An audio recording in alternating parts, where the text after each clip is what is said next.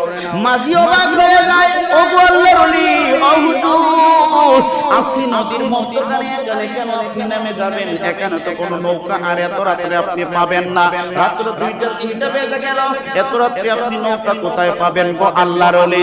আল্লাহর ওলি ডাক দিয়ে কয়, এ মাঝি, তুমি আমাকে নামিয়ে দাও, আমি যেতে পারবো, কোনো সমস্যা নাই। আল্লাহর ওলির কথা শুনিয়া নৌকার মাঝি নামাতে চায় না। এক পর্যায়ে ব্যর্থ হয়ে যখন আল্লাহর ওলি নেমে গেলেন, এবার ওই এলাকার জিন্নাতের সমস্ত জিন্নাতের সর্দাররা আল্লাহর ওলিরে নিয়ে যাইতেছে, জোরে কর সুবহানাল্লাহ। আর বলতেছে আল্লাহর ওলি, ও আল্লাহর ওলি, আমাদের জিনদের মধ্যে একটা গন্ডগোল হইছে, এই গন্ডগোলটা আপনি একটু সমাধান করে দেন না গো আল্লাহর ওলি। আল্লাহর ওলি ডাকতে কয়, এ জিন, তোমাদের কি সমস্যা, কি সমস্যা বলো। এবার বলার পর আল্লাহর ওলি সমাধান করে দিলেন। আল্লাহর ওলি সমাধান করার পরে এবার জিনেরা ওই আল্লাহর ওলিকে যখন নিয়ে যাইতে শুরু করলো, আর মাঝি পিছন দিয়ে তাকায়া কয়, আমি আর ফিরত যাব না, আমাকে দেখতে হবে।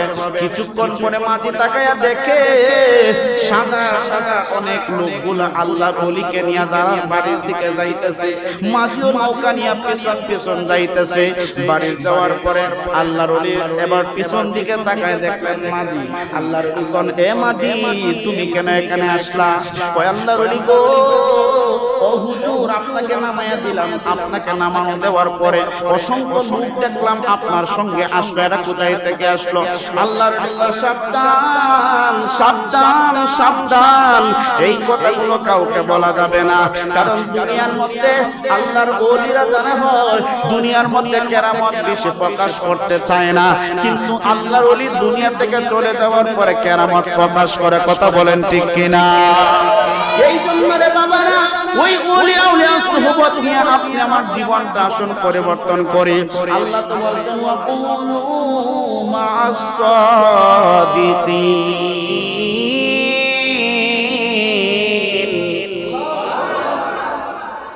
আল্লাহ বলেন, ওয়াকুনু মা'আস সাদিকিন, তোমরা সত্যবাদীদের সঙ্গ হয়ে যাও, ওলিদের সঙ্গ হয়ে যাও।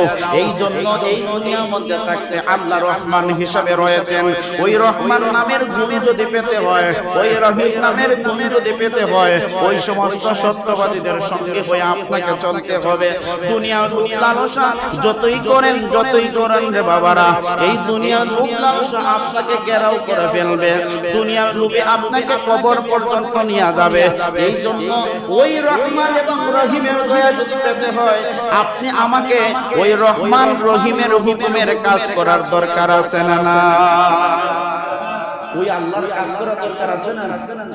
আজকে আমরা আল্লাহর কাজ থেকে দূরে সরে গেছি। আজকে দূরে সরে গেছি আমরা, মনন দিয়ে ভয় করি না। আমার আল্লাহ যে সব দেখেন, এটা ভয় করি না। আমার আল্লাহ যে সবকিছু জানেন, ভয় করি না।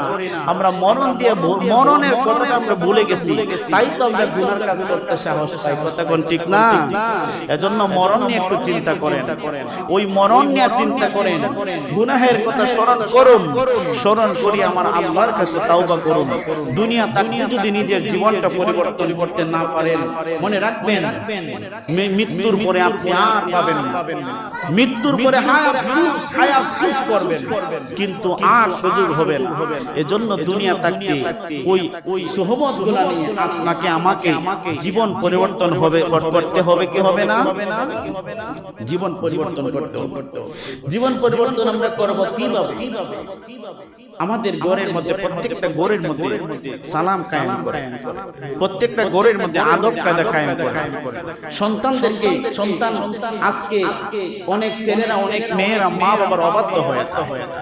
আপনার অবাধ্য সন্তানদেরকে বাধ্য করার জন্য ওই সন্তানকে সুশিক্ষা দেওয়ার দরকার আছে। কতক্ষণ ঠিক না বেটি? হালাল খাবার খাওয়ার দরকার আছে। কতক্ষণ ঠিক না? এজন্য সন্তানদেরকে সঠিক শিক্ষা দেন। সামনে এত ডিসেম্বর মাস, জানুয়ারি মাসে আপনার সন্তানদেরকে বিভিন্ন প্রতিষ্ঠানে ভর্তি করবেন। অবশ্যই কথা বলবেন না, এদিকে মসজিদে এসে কথা বলবেন। শুনেন, সামনে জানুয়ারি মাস আসছে, সবার সন্তানদেরকে আপনার প্রতিষ্ঠানে ভর্তি করেন। তবে কিছু প্রতিজ্ঞা করেন, সন্তানদেরকে কিছু প্রতিজ্ঞা করান যে বাবা তুমি লেখাপড়া মনোযোগ দিয়ে করবা, টাচ মোবাইলটা হাতে বেশি নিবা। কিছু প্রতিজ্ঞার দরকার আছে, সমাজকে পরিবর্তন করতে হবে। আপনি আমার জীবন যেভাবে আমরা কাটাইতেছি, আমাদের তাকায়া দেখেন, আপনি চলে যাবেন, একদিন থাকবেন না। আপনি হয়তো ঈমান আকীদা মজবুত আছে, কিন্তু আপনার পরবর্তী প্রজন্ম যারা রয়েছে তাদের ঈমান আকীদাকে কিভাবে মজবুত করাবেন? মজবুত করানোর জন্য কিছু প্রতিজ্ঞা করাইতে হবে। সন্তানদেরকে, ছেলে মেয়েদেরকে কিছু প্রতিজ্ঞা করাইতে হবে যে বাবা তুমি এই কাজ করতে হবে।